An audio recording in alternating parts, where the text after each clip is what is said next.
जिसके कान हों वो सुन ले, जिसकी आंखें हों वो देख ले।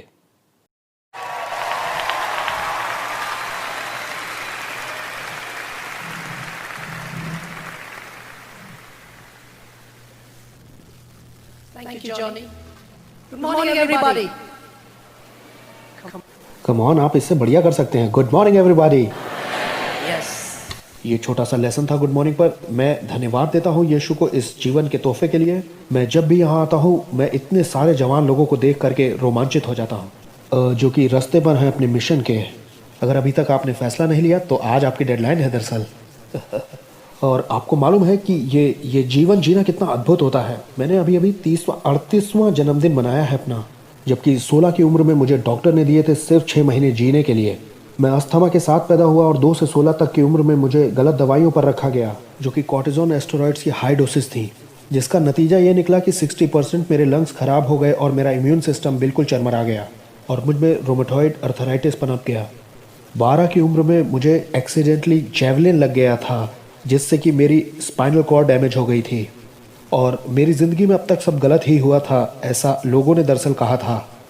और मेरे पिता एक एरोस्पेस साइंटिस्ट होने पर ये चाहते थे मुझसे कि मैं भी उनकी तरह बनूं, और मैं परिवार के लिए एक दाग बन गया। मैं 10वीं कक्षा में स्कूल से भी निकाल दिया गया, ये बोल के कि तुम पढ़ने के लायक नहीं हो, तुम बेकार हो और तुम बेकार की चीज़ हो। इस तरह के शब्द कुछ मेरी ज़िंदगी में बोले गए लगभग 16 साल तक।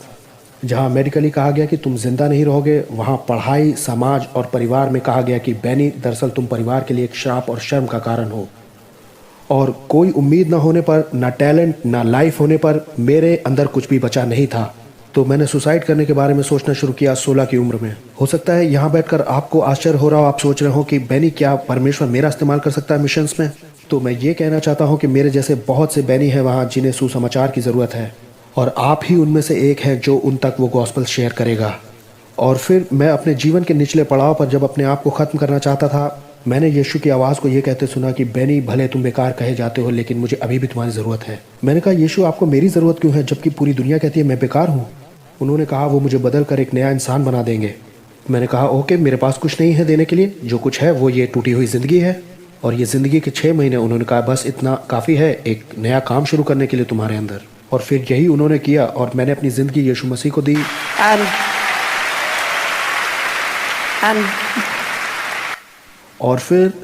और फिर मैंने उस एक्सपायरी डेट को भी पार कर लिया जो कि डॉक्टर ने मुझे दी थी ज़िंदगी जीने के लिए, और मैं इसे जी के बहुत रोमांचित हूँ। और 2006 में मैंने यीशु को पूछा कि आपकी मेरी ज़िंदगी से क्या बुलाहट है। बाइबल कहती है परमेश्वर की गति मनुष्य की गति से तेज़ है, उसके विचार हमारे विचारों से ऊँचे हैं।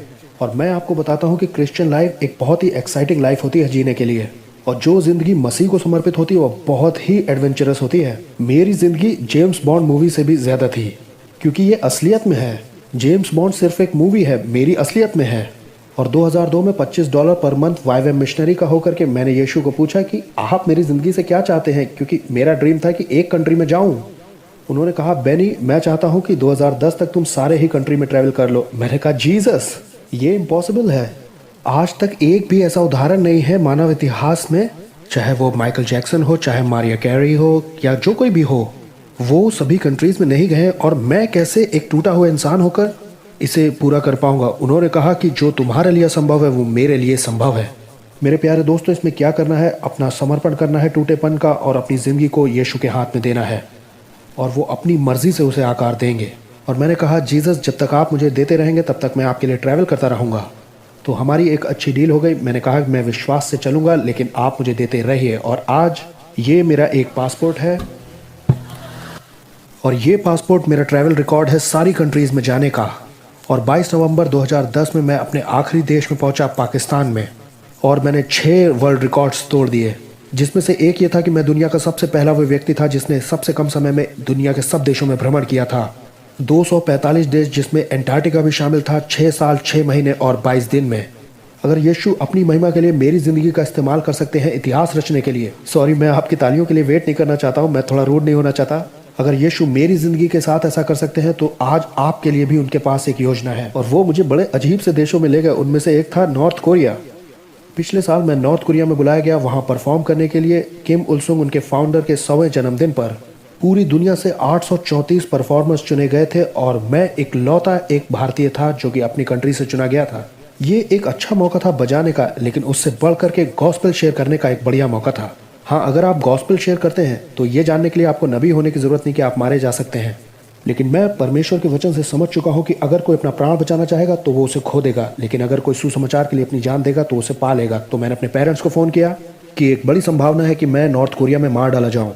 तो अगर आप मुझे 17 अप्रैल तक नहीं सुनते हैं तो आपसी सहमति से ये समझ लीजिएगा कि या तो मैं पकड़ लिया गया हूँ या मार दिया गया हूँ और मैं आपको स्वर्ग में मिलूंगा, क्योंकि मेरे लिए जीना मसीह और मरना नफा था। तो मैं नॉर्थ कोरिया गया बहुत उत्साहित होकर के जीने या मरने के लिए, मसीह के लिए। और 2 जासूस मेरे पीछे लगे रहे हर एक दिन के लिए, मुझे कहना चाहिए हर एक मिनट के लिए। अगर 2 ईश्वर रहित जासूस हर समय आपके पीछे लगे रहे तो आप क्या करेंगे? आप सुसमाचार बांटेंगे, क्योंकि वो हर समय आपके साथ हैं। वो आपको छोड़ते नहीं हैं। वो आपको भूल सकते हैं लेकिन आपको छोड़ते कभी नहीं है। अब क्योंकि वो हमेशा ही आपके साथ लगे हुए हैं तो कितना बढ़िया मौका है यीशु के बारे में बात करने के लिए। वैसे आपको यीशु के बारे में बात करने के लिए नॉर्थ कोरिया जाने की जरूरत नहीं। यीशु आपके दिल में भी एक देश को डालेंगे, आप बस आज्ञाकारी होकर के हाँ कहिए उन्हें। तो मैं भी दिक्कत में आ गया, श्योर। और अगले दिन मेरी इंटरप्रेटर ने जाकर के ऑफिशियल से कहा कि बेनी तो ये कर रहा है, क्योंकि मैं उसका इस्तेमाल कर रहा था मेरी गवाही को ट्रांसलेट करने के लिए उन जासूसों के लिए। मैं बड़ी समस्या में था, श्योर मैं मर जाऊंगा, लेकिन सही दृष्टिकोण यह था कि क्या ही बड़ा मौका है ऑफिशियल्स के सामने खड़े होने का। और मैंने अपनी गवाही बताई ये जानते हुए कि मैं मारा जा सकता हूं। लेकिन अधिकारी ने मुझसे सवाल पूछा कि कैसे तुम इतना श्योर हो कि तुमने 16 में यीशु ही की आवाज़ सुनी थी? ये तुम्हारी खुद की कल्पना भी हो सकती है। मैंने कहा सर, मेरी खुद की कल्पनाओं ने तो मुझे खुद को मारने के लिए कहा था। वो आवाज़ तो यीशु ही की थी जिसने मुझे जीवन दिया और बहुतायत का जीवन दिया, और उसने भी मेरी गवाही सुनी। मेरे दोस्तों, मैं आपको बताना चाहता हूं कि हिम्मत रखिए, यहां तक कि मौत के उस मुकाम तक भी यीशु के प्रेम को बांटने के लिए। कभी भी मत डरिए, क्योंकि यीशु इंचार्ज है आपकी ज़िंदगी का। मैं नॉर्थ कोरिया में इसलिए नहीं मारा गया क्योंकि वो मेरा समय नहीं था मरने का, दरअसल उसे पता है मेरा टाइम। और आखिर में सिर्फ 12 म्यूजिशियंस चुने गए उन 834 परफॉर्मर्स में से, और मैं उनमें से एक था जिन्हें नॉर्थ कोरिया की सरकार द्वारा अवार्ड मिलना था। और मैंने बजाया शाउट टू द लॉर्ड, जो अभी मैं बजाने वाला हूँ, my Jesus my saviour there is none like you, उस जैसे एक देश में उनके नेशनल टीवी पर। अगर परमेश्वर इस्तेमाल कर सकता है एक क्रिश्चियन का, एक इंडियन का, इस गिटार के साथ, एक गिटार जिसे डिज़ाइन करने में परमेश्वर ने मदद की ओलंपिक गेम ग्रीस के लिए, अगर परमेश्वर मेरे जैसे टूटे और बेकार बच्चे को चुन सकता है जो कि समाज का दुत्कारा हुआ है, ऐसा पहला गिटार बनाने के लिए दुनिया का जिसमें ड्रम लगा हुआ है, तो आपके जीवन के लिए भी, यीशु के लिए कुछ भी असंभव नहीं है।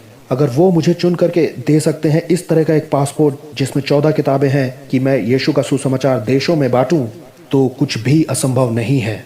और मैं बहुत एक्साइटेड हूँ एक सॉन्ग बजाने के लिए, my Jesus my saviour Lord there is none like you. और ये याद रहे, जब मैं आर्थराइटिस के साथ ये इंस्ट्रूमेंट बजाता हूँ तो मेडिकल डॉक्टर्स को भी कहना पड़ता है ये परमेश्वर ही है, सिर्फ परमेश्वर। मैं बस इस बात से खत्म कर रहा हूँ कि जब मैंने वर्ल्ड रिकॉर्ड तोड़ दिया तो मेरे पास एक टोपी थी जिसमें थैंक यू जीसस लिखा था। तो CNN वो पहला न्यूज़ चैनल था मेरे इंटरव्यू के लिए, उन्होंने कहा सर ये एक रिलीजियस स्टेटमेंट है, आप प्लीज़ अपनी हैट उतार दीजिए, क्योंकि हम एक सेक्युलर चैनल हैं। और मैं आपको बताता हूँ, आप गॉस्पेल शेयर करना चाहते हैं तो क्रिएटिवली शेयर करिए, कोई आपको रोक नहीं सकता है।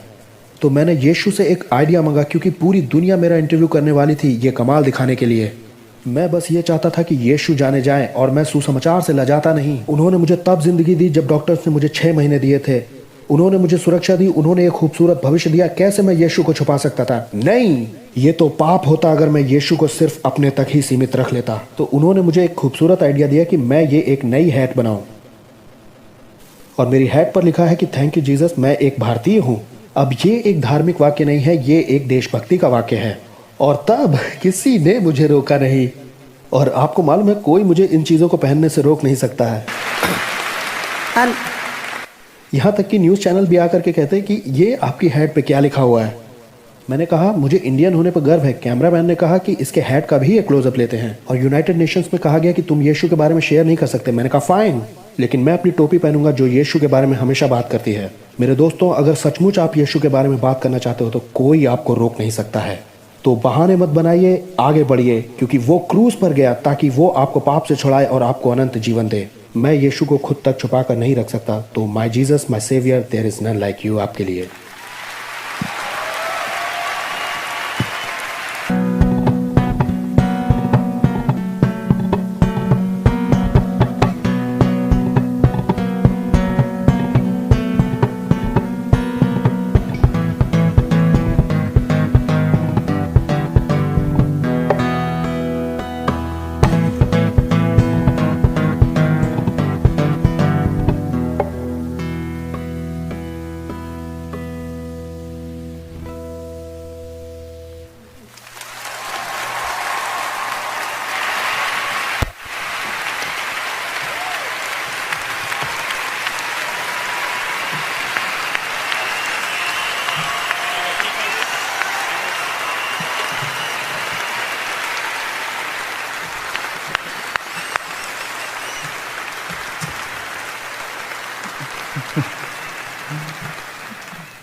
If you want to see more content like this, make sure to like, share, subscribe, and hit the bell notification so you don't miss any new videos.